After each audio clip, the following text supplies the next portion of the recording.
A prece é luz na sombra em que a doença se instala. Semeia a alegria, a esperança é medicamento no coração.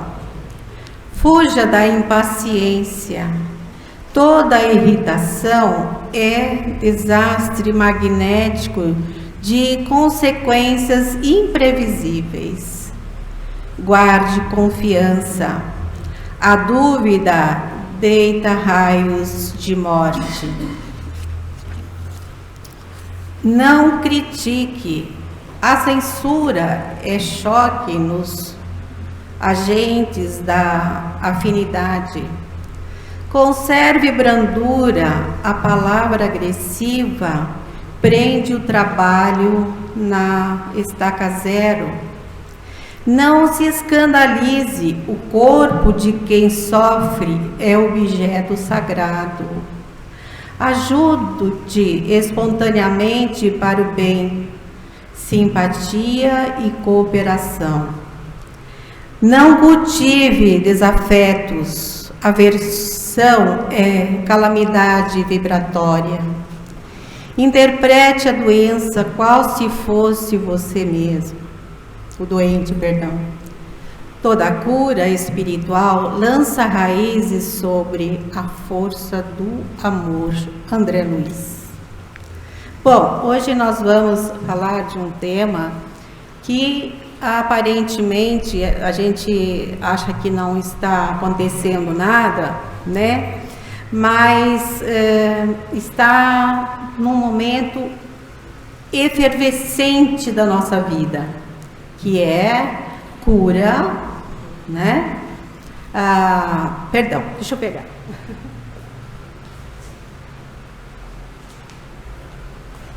Não, primeiro prece, né? Depois cura e receptividade do assistido. Então, eu escolhi esse tema, gente, assim, aleatoriamente. Eu estava chegando de São Paulo, eu abri a minha porta, estava tocando o telefone, e aí era a minha companheira pedindo, né, para que eu passasse para ela o tema, para que nós pudéssemos fazer uma reflexão nesta noite, né?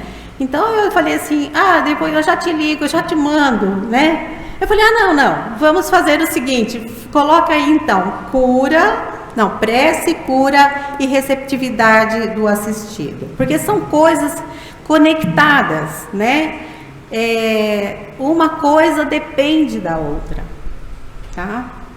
O que a prece significa na nossa vida atual, né?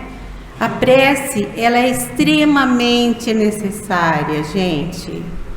Através dela, nós conquistamos o nosso bem-estar pessoal, tá? Nós conseguimos conquistar a tranquilidade para que tenhamos condições de dar andamento nos nossos afazeres durante o processo do nosso cotidiano, do nosso dia, né, nas nossas tarefas. Nós conseguimos equilíbrio para fazer o nosso trabalho junto à nossa família, né? Que cada um de nós convivemos em família, mas nós somos pessoas diferentes, né? O meu filho, a minha filha, meu marido, as pessoas com as quais eu convivo no dia a dia, elas não pensam como eu, elas não são como eu, elas não viveram o que eu vivi, então elas não têm obrigação de entender o que eu entendo e eu também não tenho o direito de sacrificá-las porque elas não têm esse entendimento, né? Então, a oração, ela é um momento preparatório para que nós tenhamos condições de levar a nossa vida de uma maneira mais satisfatória, digamos assim, né? Não tenhamos que entrar em efervescência todos os dias, né? nos desentendimentos, nas coisas, não compreender aquilo que está acontecendo à nossa volta, né? E eu peguei do livro A Oração Pode Mudar a Sua Vida, tá? É o mesmo autor, não sei se vocês conhecem, que escreveu o Código Penal dos Espíritos, não é dos espíritas, é dos espíritos, tá? Ele se chama José Lázaro Boberg. E eu peguei essa matéria na página 27 do livro, né? Então, ele faz uma consideração logo de início, que ele fala o seguinte: a oração é o divino movimento do espelho da nossa alma no rumo da esfera superior para refletir-lhe a grandeza. Olha só, ele está dizendo para a gente que quando nós oramos, nós entramos em sintonia com a divindade, né? E aí nós tomamos consciência da grandeza da nossa alma. Olha que coisa bonita isso, gente, né? E às vezes nós passamos o nosso dia a dia tão corrido, né? Em busca de tantas coisas que muitas vezes nem necessitamos tanto, né? Que nem tanta diferença faz para o nosso dia a dia, né? Quando a gente termina de conquistar aquela coisa que a gente estava acelerado, né? Nervoso, agitado, querendo aquilo, terminou, a gente fala, nossa, mas era só isso, né? E que bem que isso me fez. Qual foi o benefício que isso me trouxe, né? Nenhum, às vezes, né? Então, a oração, gente, ela é para fazer a acomodação do nosso burburinho interior, né? Aquela coisa que a gente já sai da cama assim, agitado, né? Não quer saber de ninguém, já quer começar o dia. E aí começa tudo esquisito, tudo começa errado. As coisas não saem da maneira que a gente imaginava que fosse. E a gente vai se desgastando cada vez mais, né? A gente vai se envolvendo de uma maneira tão intensa que a gente vai perdendo as nossas energias, né? Vamos perdendo a nossa energia e aí nos tornamos no final da tarde, ao final dos nossos compromissos, né, da nossa jornada de trabalho, perdemos uma grande oportunidade de nos restaurar de tempos em tempos, nos conscientizando de que aquela tarefa que nós estamos realizando, e o que estivemos realizando, ela era abençoada, né? O dia que nós nos conscientizarmos de que a nossa tarefa é sempre abençoada, porque ela vem nos trazer conhecimento, ela vem nos trazer conscientização do verdadeiro sentido da nossa vida aqui enquanto pessoas encarnadas, com os nossos compromissos assumidos perante a espiritualidade, as tarefas que nós escolhemos, né? Porque ninguém foi até mim quando eu disse que tinha desejo de reencarnar no planeta Terra e disse assim: Alice, você vai para o planetão? Ah, que legal! Então agora você será condenada, né, a vivenciar isso, todo esse histórico que você viveu e que você terá que viver ainda para o resto da sua vida, e que enquanto ela não terminar, eu terei que viver as minhas experiências, né? Mas, pasmem, Deus não nos coloca em situações desagradáveis, e Ele também não nos fará sofrer de maneira nenhuma. Ele nos dará a oportunidade e Ele dirá as tarefas que você poderá realizar, para que você cumpra o seu compromisso enquanto pessoa encarnada, né, no planeta, de provas e expiações. Logo, eu estou vindo aqui para expiar as minhas dificuldades pretéritas, né? Então eu as escolho livremente, né? Todas são escolhidas por mim mesmo, foram escolhidas por mim mesmo. E cada um de nós também escolhemos as nossas tarefas.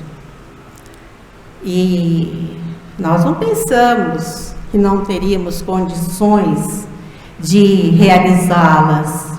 Nós queríamos fazê-las porque nós queríamos nos desincumbir das coisas que ainda pesam dentro de nós, né? Essa dificuldade que temos de ter uma mente saudável, uma mente descomplicada, uma mente onde a gente possa organizar todos os acontecimentos e fazer de nós mesmos pessoas equilibradas e conscientes. Porque eu só vou cumprir realmente a minha tarefa quando essa minha tarefa for concretizada de acordo com a minha consciência, de maneira que eu esteja em paz, né? Então, por isso que é importante o momento da oração. Muitas pessoas falam assim: olha, como você consegue fazer tal coisa e tal coisa e tal coisa? Como aconteceu isso com você? Eu falei: rezando muito, muitas preces. Por exemplo, há algum tempo atrás eu fui fazer alguns exames. Então eu fui fazer colonoscopia, endoscopia. Então eu tinha pólipos no estômago, pólipos no intestino, tinha gordura no fígado. Estava perfeita, né? Estava assim, eu estava redondinha, né? Cheia de coisas, problemas. Mas eu falei assim: olha aí, mas espera um pouco. Não existe o tratamento de cura dentro do espiritismo? As pessoas não são médiums e elas não aplicam passe nas outras, e elas não curam, né, entre aspas, porque na verdade quem cura é você mesmo que está ali receptivo, né? Por isso que eu estou, essa parte que eu falo da receptividade do assistido, porque na medida que nós estamos recebendo o tratamento, se nós nos entregamos por aquele momento, né, nós estamos recebendo todas as bênçãos, todo o amparo, toda a proteção necessária para a limpeza, né, das energias pesadas que nós carregamos todos os dias. De que maneira nós adquirimos essas energias? Com pensamentos ruins, né? Pensamentos contrários às coisas divinas, né? Às vezes com ódio, ou sei lá, com alguma diferença que eu tenha eventualmente com alguma pessoa. Outra maneira muito simples da gente se poluir intimamente, fazer ingestão de coisas nocivas, né? não só de alimentação, mas também de bebida, que também, graças a Deus, não é o meu caso, mas a gente, às vezes, come qualquer coisa em qualquer lugar. A gente estava acabando de falar isso aqui, quando eu cheguei aqui na casa. Então, a gente entra num processo de poluição interna, né? Então, a gente vai enfraquecendo a nossa alma. Nós todos aqui temos uma alma, né? Nos tornaremos espíritos quando nós desencarnarmos, espero que seja daqui a bastante tempo, né, gente? Tá bom? Mas vamos fazer ingestão de coisas saudáveis. Vamos fazer uso da palavra que edifica, né? Não vamos matar as pessoas com as nossas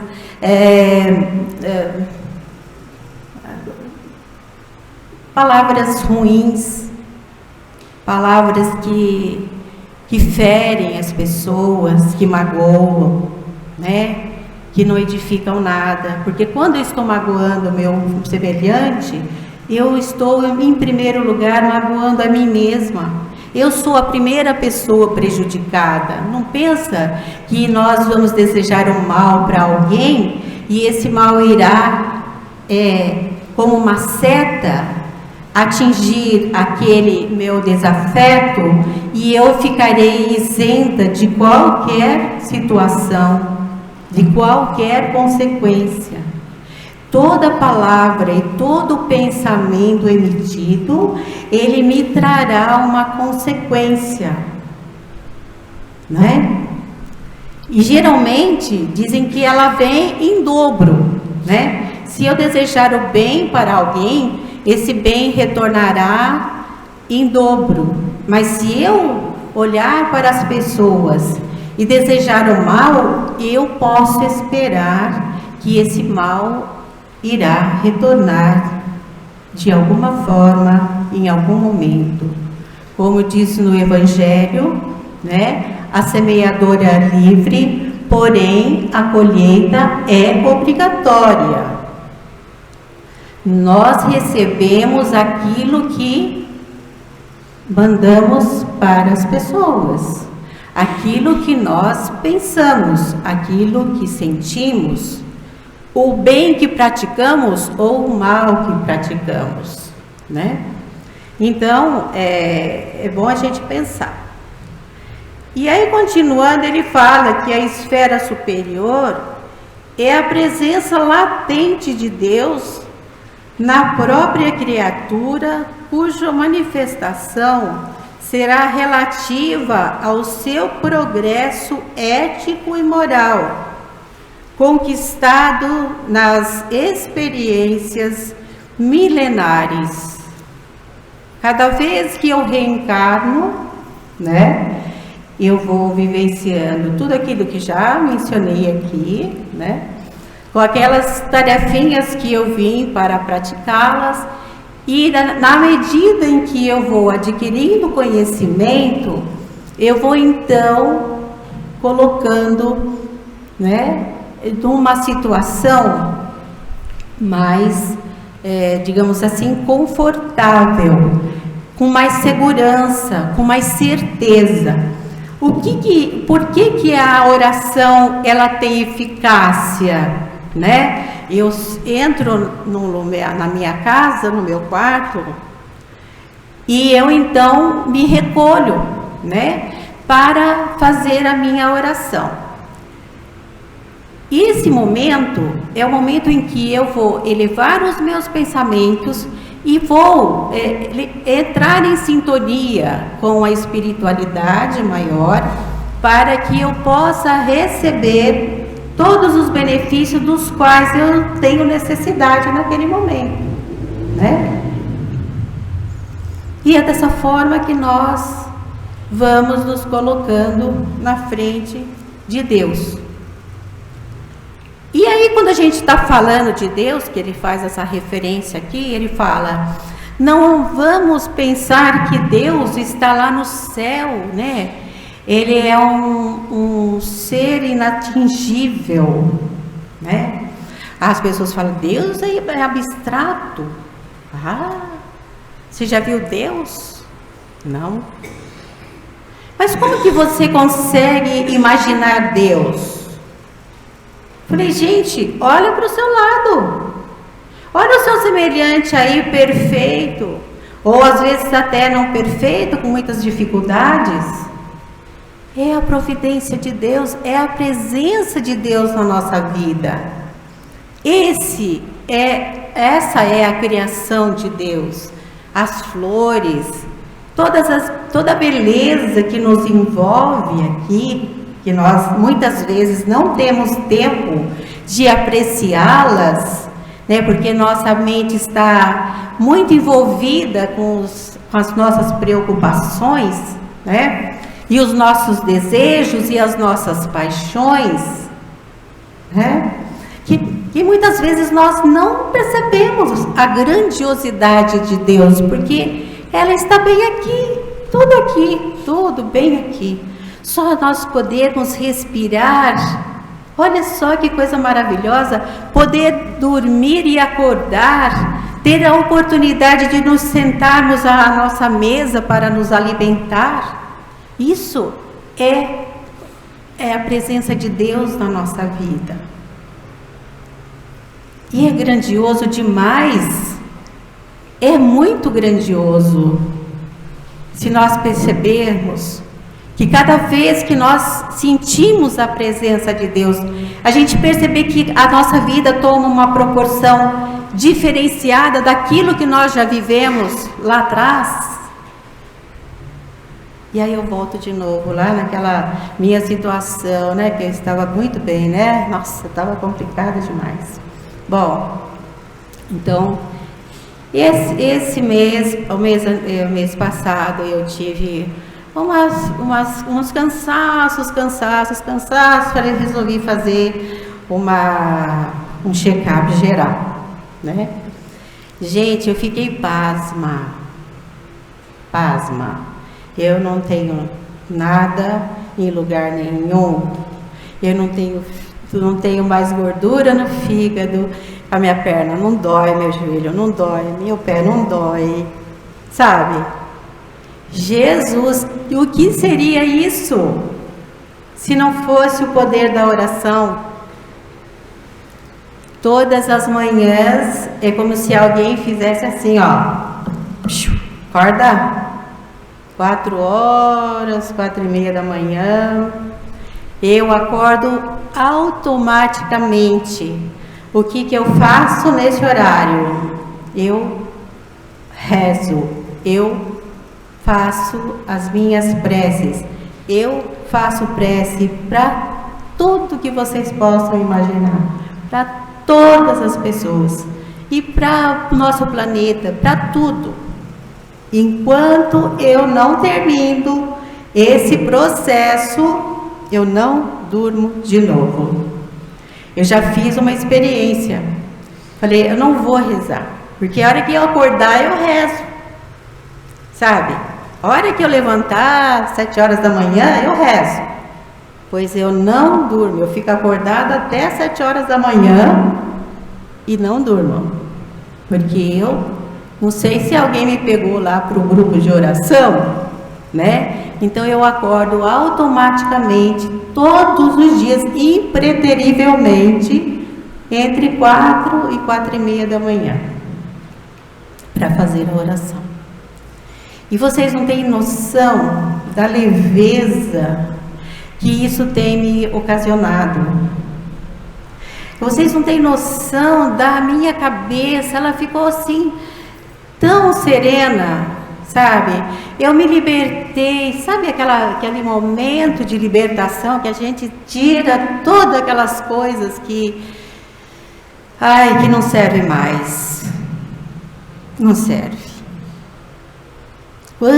Aí eu fico pensando quanto tempo eu gastei, né? Com tantas coisas, e pessoas também, né? Porque as pessoas erram também. E não é que eu não goste mais das pessoas, eu não as odeio, sabe? Mas simplesmente eu as deixei levar a vida que elas pretendem levar, que elas coloque o conhecimento da maneira que elas conhecem, para que também possa dar o seu passo adiante. Porque se a gente não vivenciar as nossas experiências, a gente não avança, a gente não progride, né? Então nós temos que dar essa oportunidade para as pessoas que muitas vezes elas também estão cansadas de nós, sabe? Às vezes elas não estão mais afim de conviver conosco, e nós não precisamos, como diz o ditado, fazer com que elas tenham que nos colocar a goela abaixo, né, para viver eternamente, tolerando as nossas esquisitices, né? Não é porque eu sou melhor do que as pessoas, é porque eu não estou acompanhando as pessoas, então eu tenho que deixar as pessoas viverem em paz. É só isso. E quando eu aprendi isso, eu passei a conviver com a vida de uma maneira muito leve, sabe? Muito mais proveitosa, digamos assim.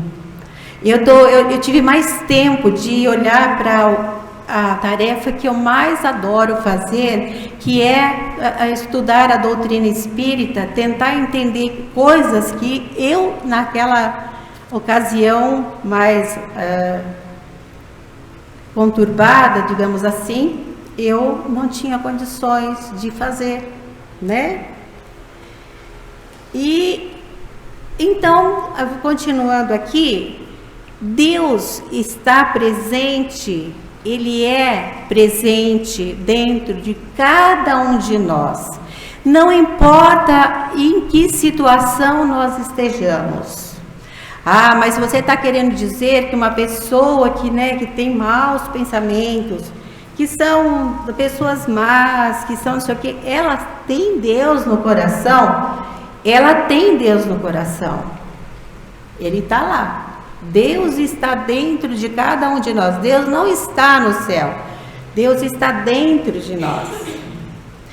Mas para que nós tenhamos condições de perceber Deus, é necessário que façamos uma reflexão do verdadeiro sentido da nossa vida, em primeiro lugar, a razão pela qual nós estamos inseridos nesse processo, desse momento planetário, né? A gente precisa. A gente não é um cachorro perdido que caiu da mudança, né? Nós somos seres divinos, tá? E Deus não faz diferença não, de ninguém, tá? Ele sempre nos dará tudo aquilo que formos buscar e pedir a Ele. Às vezes, nós pedimos coisas para Deus que não são, aparentemente, para o nosso momento de entendimento, parece uma coisa boa. Mas, posteriormente, às vezes a gente ora, pede, Deus não nos concede, né? Então, quando o tempo passa, a gente fica revoltado com Deus, fala que Deus não é justo, imagina que Deus fez comigo, porque não me ofertou aquela minha necessidade que eu tinha ali de fazer aquela coisa acontecer. Aí passa-se um tempo, nós vamos perceber que aquele benefício que nós tanto queríamos não era bom para nós. E aí a gente fala, graças a Deus que isso não aconteceu, né? Quantas vezes? E Deus está sempre irradiando para todos nós. Veja bem, olha aí como Deus é bom e misericordioso. Ele está disponibilizando para todos nós, a todos os instantes das nossas vidas, a saúde, né? o progresso, o bem-estar, a felicidade, o amor. Todas essas coisas que são as coisas construtivas, né? Para que a nossa vida se torne melhor, está disponível para o momento que eu quiser, o momento em que eu tiver consciência, Deus me concederá todos esses benefícios, tá? Pensem que a saúde, o progresso, o bem-estar, a felicidade e o amor são elementos que estão sempre interligados uns com os outros, né? É isso que faz realmente a nossa vida se modificar, tá? Mas para isso, nós precisamos de ter uma alma pura, tá? Que a gente tenha mais capacidade de vibrar coisas bonitas, né? Coisas edificantes, coisas que deverão, de alguma forma, construir não só a nossa vida. Porque, gente, muitas vezes nós temos um certo egoísmo, né? Nós sempre pedimos só para nós, né? Às vezes nós somos egoístas. Nós pedimos para nos beneficiar, o resto, vamos ver o que acontece depois. Não, nós devemos, né, saber que nós temos, quanto mais nós pedimos também o mesmo benefício que nós estamos necessitando, para também dar todos aqueles que necessitem das mesmas dificuldades, né, das resoluções das mesmas dificuldades, esse benefício, como eu disse lá no começo, será em dobro, né, será muito maior. Então, nós precisamos realmente aprender a, né, fazer a nossa vida ser melhor. E ele fala aqui, o André Luiz faz uma referência aqui, que um espelho enterrado numa lama, ele não vai fazer refletir o sol, né? Então ele está falando exatamente de nós, que quando a gente não pensa coisas boas, e quando a gente não pensa coisas edificantes, nós somos como esse espelho que está coberto com a lama, né? Então a gente não consegue brilhar, a gente não consegue construir nada, tá? E também que um lago não consegue refletir a luz das estrelas quando ele está em movimento, né? A gente não consegue definir que brilho que pode ser aquele, tá? E nós vamos então, sabendo que as coisas que nós temos que entender as leis divinas, né? Nós somos regidos por uma lei. Nós temos muita facilidade para a desobediência da lei, né? Agora, então, está uma moda muito grande, né? A gente não obedecer mais as leis, né? Todo mundo pisa em todo mundo e a gente pensa que fazendo dessa forma, agindo como as pessoas que eventualmente deveriam fazer as coisas certas, é que nós vamos estar fazendo a coisa certa. E não é. Isso não é problema nosso. Gente, quem quer fazer coisas erradas, tudo bem, é um direito que a pessoa tem, né? Cada um de nós pode fazer o que bem entender da nossa vida. A gente quer matar? Tudo bem. Quer fazer o mal para as pessoas? Tudo bem, faz.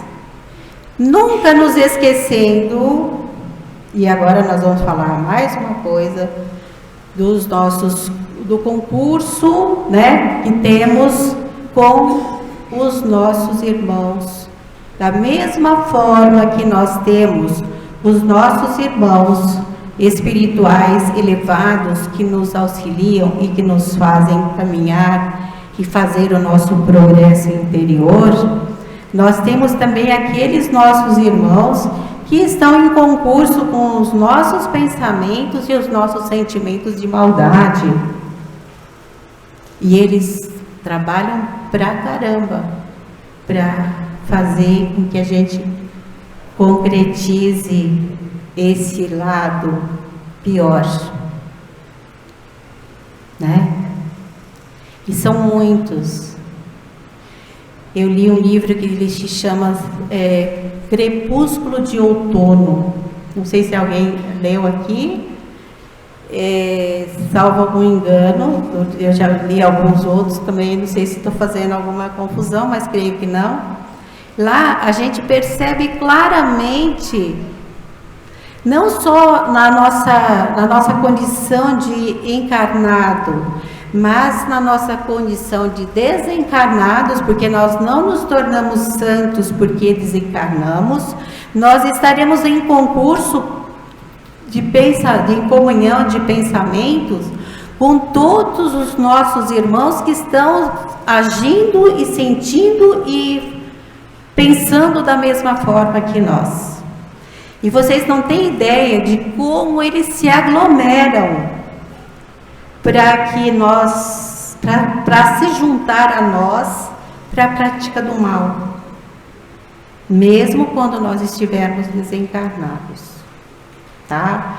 Então, o nosso cuidado com relação a isso, e eu estou falando de prece, eu estou falando dessas coisas, né, que nós precisamos nos livrar das influências malévolas dos nossos irmãozinhos que ainda encontram-se em muitas dificuldades em matéria de evolução espiritual.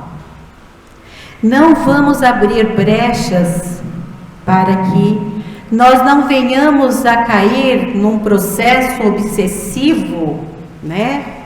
Porque daí nós começamos a ficar doente fisicamente e aí nós entramos no processo de desequilíbrio emocional, né? E esses nossos irmãos, eles se apoderam da nossa fraqueza, tá? Para junto fazermos uma complicação generalizada, né, em toda a nossa vida. Entramos em processo de desobsessão. O que será isso? Obsessão. É permitir que esses nossos irmãozinhos menos avisados façam parte do nosso cotidiano, façam parte da nossa conduta, façam parte das coisas que praticamos, né? Para promover a desordem, a desunião, né? O desajuste, não só do nosso desajuste interno, mas daquele nosso desajuste social, né? A nossa convivência dentro de casa, enfim. E nós precisamos tomar cuidado com eles. Tem muitas pessoas que não acreditam que quando a gente morre, a gente vive, né? Mas se você falar para essa pessoa que não acredita que nós não morremos, ela vem falar para você, mas você acha que eu devo estar com alguma influência de algum espírito? Mas você não acabou de falar que a gente não vive enquanto espírito? Como é que você pode estar vivendo sob a influência de um espírito? Ah, é verdade, eu não tinha pensado nisso. Né? Então, gente, se nós temos alguma dúvida de que nós iremos permanecer vivos aí enquanto espíritos desencarnados, né? É só nós pensarmos nesses nossos momentos de obsessão. Olha só, Quantas pessoas já não praticaram coisas terríveis sob influências de irmãozinhos nossos menos avisados, né? Porque se deixaram levar, não oraram, não vigiaram, não se fortaleceram, porque a oração, a prece, ela é o alimento da nossa alma, ela é o fortificante, é aquela energia, né, que nos faz tomar a decisão certa, de fazer coisas boas, né, de tomar decisões que não deverão prejudicar nenhum dos nossos irmãos. Ah, mas a pessoa fez tal e tal coisa para mim, ela me prejudicou, ela me magoou, não tem importância. Que bom que foi a outra pessoa que fez isso, não foi você. Ah, mas foi fazer justo comigo. Mas você é o quê? Você é um ser vivente que está aqui para vivenciar suas experiências. Você não é melhor do que ninguém. Ninguém é melhor do que ninguém. Gente, uma coisa que eu sempre ensinei para os meus filhos: nós não somos melhores e nem piores do que ninguém. O sol nasceu para todos, né? E o céu é o limite para você conquistar as suas coisas, a sua elevação, o seu progresso, né? A sua felicidade, a sua realização pessoal. A força, ela está dentro de cada um de nós. Como que nós combatemos o mal que está por aí rondando a nossa vida? Elevando os nossos pensamentos em Deus e colocando nas mãos dele a nossa vida. Não vamos fazer que tem uma amiga que ela fala assim, viu? Mas se você coloca a sua vida na mão de Deus, mas não tira, tá? Porque às vezes você coloca, daí a pouco você já está querendo você mesma comandar as coisas que você não é capaz de comandar. Então nós não podemos cometer esse erro, colocar a nossa vida nas mãos de Deus e deixar que Deus nos oriente, nos dê força, esperança, fé, amor, caridade, solidariedade e tantas coisas que nós precisamos para elevarmos os nossos pensamentos e os nossos corações para a prática efetiva desse momento que o Espiritismo está sonhando em chegar o mais rápido possível, que é o momento da nossa regeneração. Nós precisamos nos regenerar. Tem um livro que eu ganhei da minha sobrinha, que é um livrinho bem pequenininho, que eu não trago mais, que eu andei lendo em alguns lugares aí, e as pessoas me chamaram a atenção porque diz que o livro não é espírita, que ele é só espiritualista. Mas lá está escrito que quando nós nos colocamos à disposição para a nossa regeneração, falar assim, eu não quero mais essa vida que eu estou levando, eu não quero mais pensar o que eu penso, eu não quero mais sentir o que eu sinto, eu não quero praticar mais as coisas que eu pratico. A espiritualidade tem uma equipe enorme de espíritos que estão para nos auxiliar. Diz que é um momento tão grandioso quando a gente se coloca para fazer a prática da regeneração de nós mesmos, que eles, quando conseguem fazer esse processo no ser encarnado, eles fazem festa para comemorar esse momento daquele ser regenerado. Veja, tal é a importância da necessidade da nossa regeneração.